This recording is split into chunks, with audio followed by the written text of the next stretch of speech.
Humans, a staggering 7 billion, live on the face of the earth. No other creature is more complex or diverse.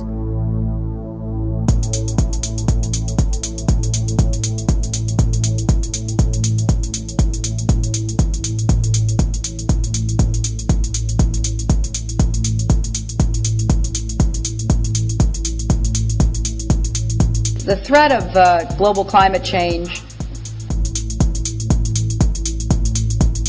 If you pollute the groundwater, it'd take you 100 years to rectify that. It's a terminally ill planet that has 8 years to be saved. The risk of failure. If we don't act now, within 8 years it will be too late. There will be total systems collapse. Clock is ticking. Quest for satisfying unlimited needs of man. Caused by man.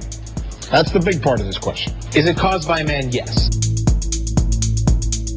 As soon as they see a big snowfall in the winter, see, Al Gore, you're wrong. There is no such thing as global warming.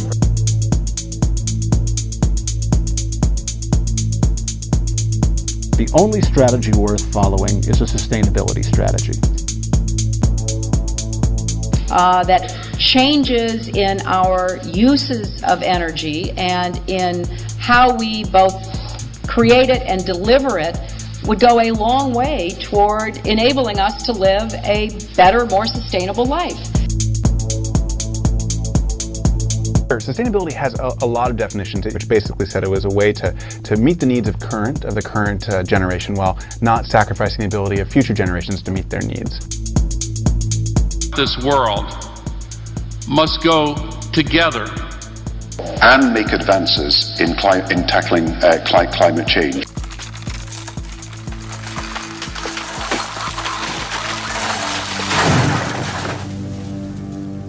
Yet in a few remaining places around the earth, humans have kept the ways of being one with nature. Rambukoluwa is one such place where humans have learned to live alongside nature for many generations. Far from modern civilization, at the border of Knuckles' heritage, this remote village is sustained by many natural resources around it.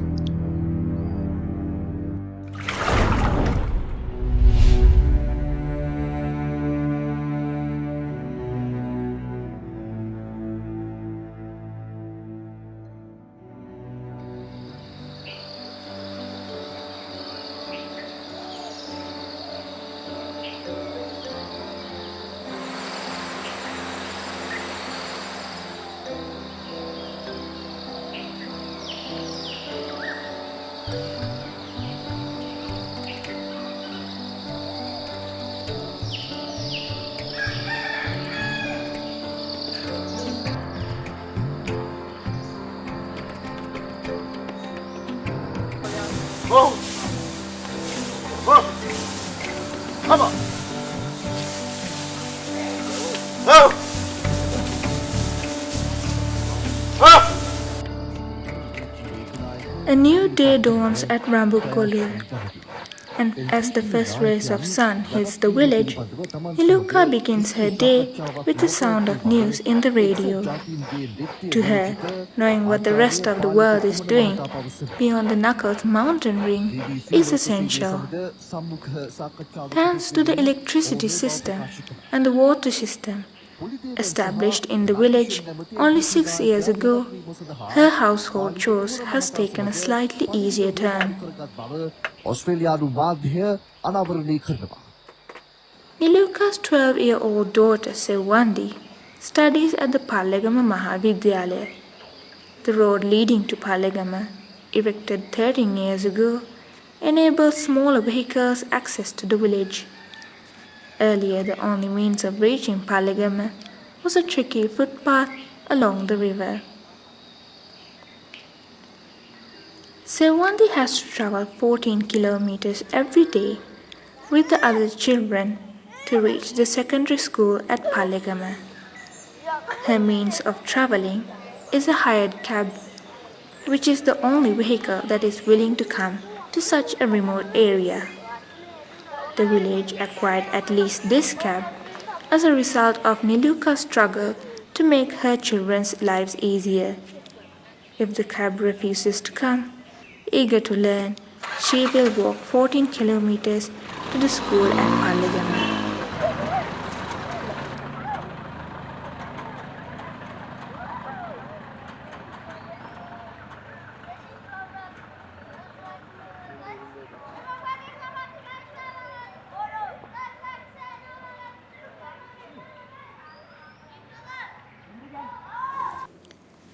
Sawandi's 4-year-old little brother stays at home, waiting a few more years to join his sister.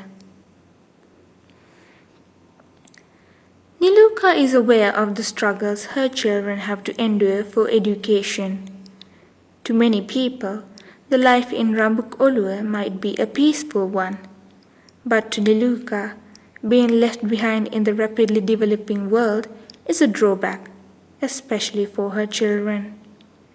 It is her wish that her children do not lead the same difficult lifestyle that she did.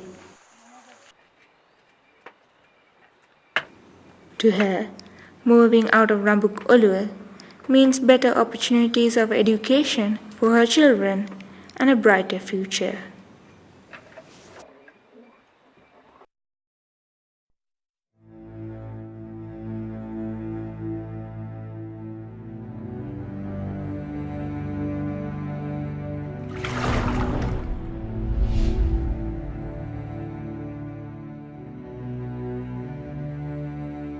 Yet to those who were born and raised in this haven, the village is everything that they ever needed. Manika is one of the elders of Rambukoluwa. To him, the life he led is simple and fulfilling.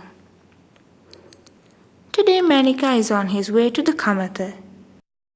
The freshly cut paddy are stacked around the kamatha, and he waits for his son to bring the buffaloes to start the plodding. Even though the hyena was banned many years ago, Manika still remembers its past prosperity. Kurakam pahina irungu hadal honda lassanaයි. Lassane bෑ. බඩ ඉරුඟු එහෙම මෙච්චර දින එකම මේ පොහොර දාන්නේ අපි. But to Manika's dismay, his buffaloes have run away to the jungle. All his work comes to a halt until he finds his buffaloes.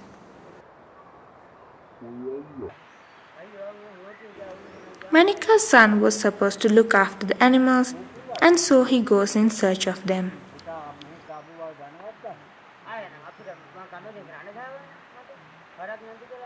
16 years ago, the Forest Conservation banned the hyena cultivation system that once thrived in the Nakal region in order to protect and conserve rainforests. And most of the youngsters had to leave the village in search of work. The villagers of Rambukoluwa were left only with their paddy fields and the few crops they could grow around them.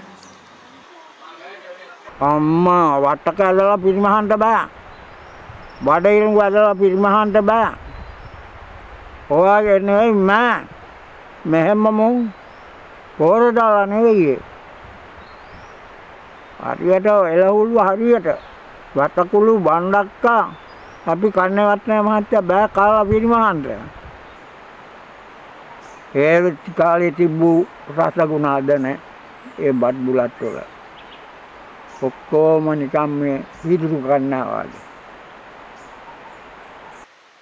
Manika, the ways of prosperity in the old days has changed to a drab present. The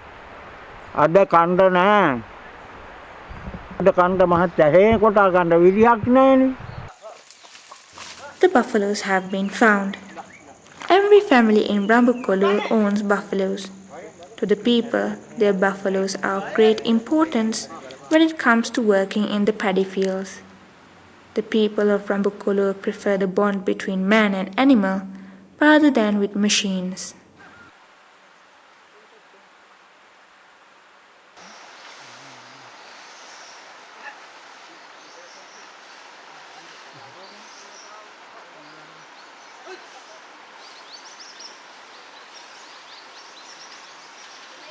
Now finally, Manika can start his work in the Kamata.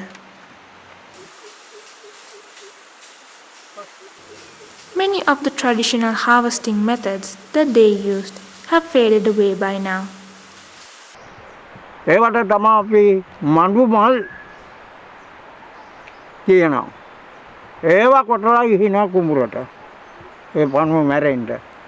Unfortunately, the younger generations don't keep up with these methods. ඒවා තමයි අපේ බෙහෙත් ඒ කාලේ.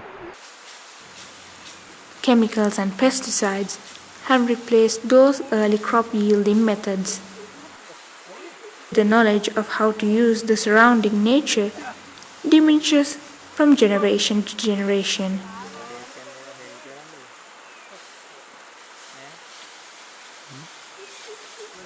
And to Manika, leaving all of this would mean starting a whole new life depending on others. The lifestyle they had in the past is complete with everything that they needed. They had built a sustainable lifestyle and found ways to fulfill each and every one of their needs.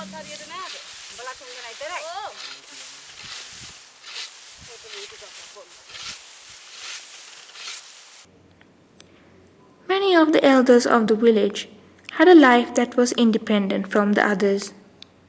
The lives of those like Hinihamis were based around their hena cultivations. දැන්නේ දැන් මේ කුඹු හේන්නේ නැත්තේ දෙන්නේ නැත්තේ කලින් කුඹුරුව පුරගෙන තමා හේන් කොටන තමා කෑවේ. වී බුතලක් කමාරක් වපුර ගන්නවා. හේනකුත් කොටා ගන්නවා. ඒකේ දැවියන්න තමා කෑවේ කුරහන් ඉරිඟු කුරහන් තන කරල් වගේ දාචි අරන් තමා අපි කෑවේ. But with the banning of the henna, they had been driven to stabilize their lives from the paddy crops that they cultivate.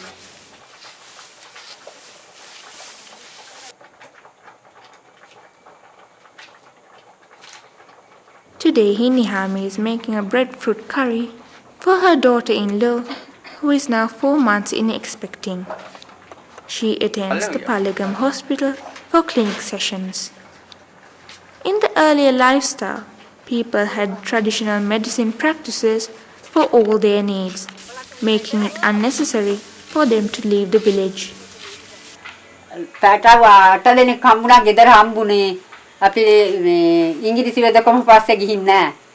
The elders of the village knew all the medicines and herbs that they needed to carry out their lives. Sinhala වෙදකම තමයි කෙරුවේ. අපිට කසාය කියලා තියෙනවා. තෙල් කියලා තිබ්බා. දැන් නම් එවුවා නෑ. ඒ කාලේ බබාලා හම්බෙච්චාම තෙල් කියලා බස්න තෙල් කියලා ඒවා බොනවා. ගම්මිස් හොදි කනවා. Yet much of this knowledge is forgotten by the younger generations. The younger generations prefer to go to doctors and follow Western medicines. දැන් ඉතින් බඩට බබාට මාසයක් හමාරක් යනකොට හිටම් බෙහෙත් විදිනවා බොනවනේ. In the earlier days, people did not have many illnesses because they followed a natural lifestyle. And when they did get a sickness, they knew the remedies that were to be taken for it. These traditional medicine practices have faded away from a once independent society. And now the modern generations seek help from the outside world.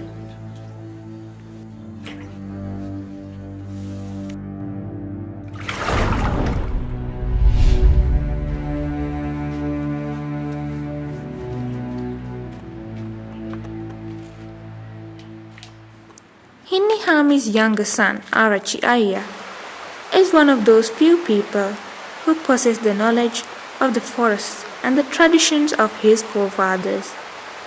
Today he is on his way to the riverside to join his brother for fishing. Having a thorough knowledge about the forests and rivers is key to survival in Rambukoluwa. There are so many natural resources like food and fuel to be found easily.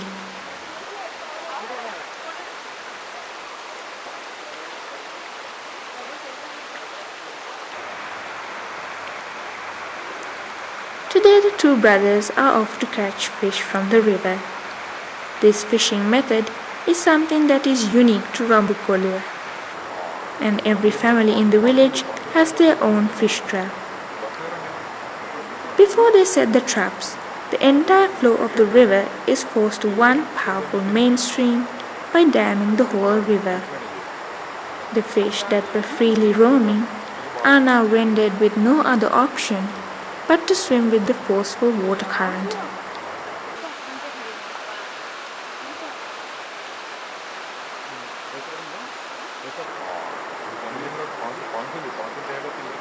The doomed fish are made even more helpless by drugging them with the syrup of the tree branches.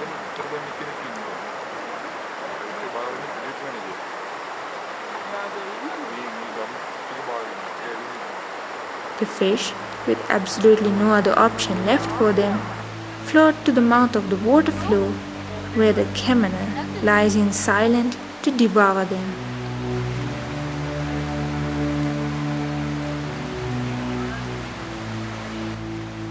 Yet this is a fate not only shared by the fish. People like Arachi Aya may know how to survive in the forests of Rambukoluwa, but in the rapidly globalizing world, this knowledge is going out of use. All the means that sustained their lives were blocked and taken away from them, just like the fish whose path was blocked and was forced to swim to the Kemana.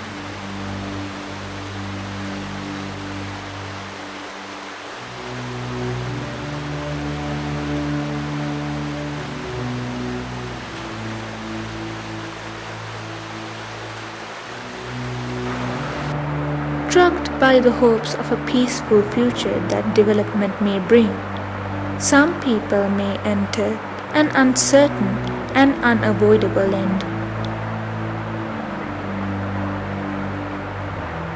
Under a swiftly developing economy, the village of Rambukoluwa will soon submerge under the waters of a newly erecting dam of the Kaluganga project. Gradually trapped to have no options. එතකොට පොලිසිය නැල්ලු දිසාපති කාර්යාල නැහැ ඉස්පිරිතාලවල නැහැ. ඉතින් ඒ වගේ වුණා නැතුවෙච්චම ඉතින් අපිට මොනවද කරන්නද? Gradually drugged to follow a doomed ending, just as the helpless fish that were trapped in the Kemana. කැමති නෑ යන්න ගමේ.